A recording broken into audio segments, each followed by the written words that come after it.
sotva spoloviny, prsty zbělý ruce slábnou, vzpomínky se hlavou táhnou, a jedna se stále vrací, nedokážu zapomenout.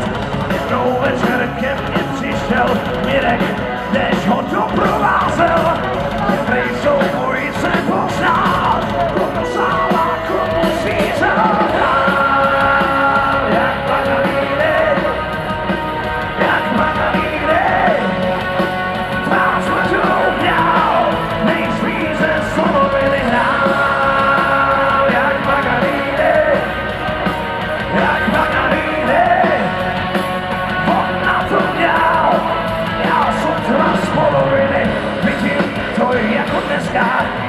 Když jsem slyšel toho meška, jak vzal nástroj do rukou, jako ďábel hrál.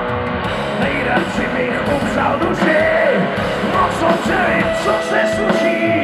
Chci bejt zase nejlepší, chci bejt Mirek Mák.